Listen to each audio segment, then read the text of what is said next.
Good day guys, meron tayo ngayong Toyota Innova. Nag-install tayo ng Optimus brand Android head unit na 8581N3.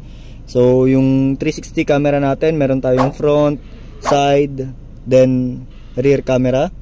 Then yung 360 camera natin, connected siya sa mode sa steering wheel control. Pag pinindot mo yung mode, lalabas siya sa 360 automatic.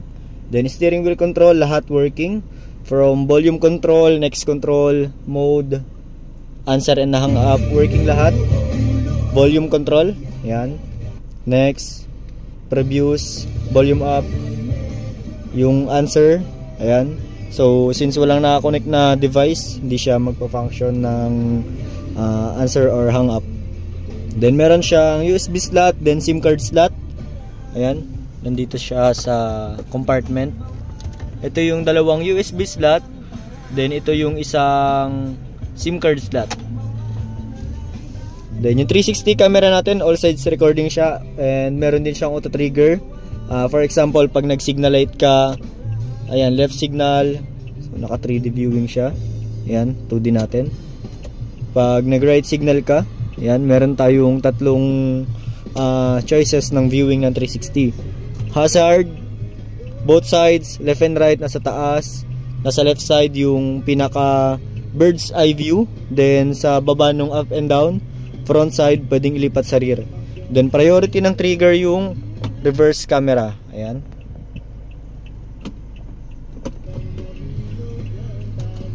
Yung head unit na to, meron din siyang split screen function. For example, gusto mo mag-open ng dalawang application, halimbawa si Maps, at the same time si Waze, or YouTube, sorry.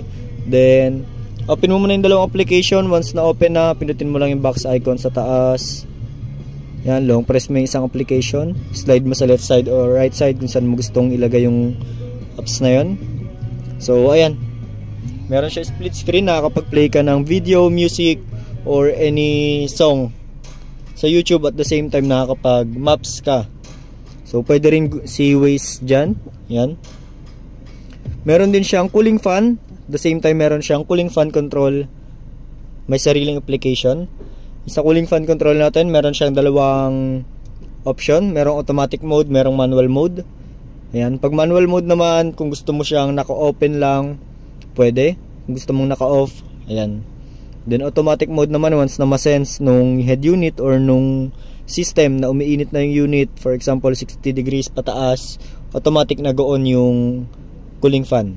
So meron din siyang Android Auto and Apple CarPlay wireless via Bluetooth. At the same time, meron tayong mga application tulad ni Waze, YouTube, Google Play Store, Google Maps, Google, Chrome.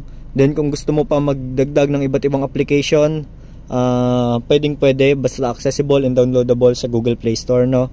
So yun lang, ito yung Optimus brand Android head unit na 8581N3 na model. So thank you.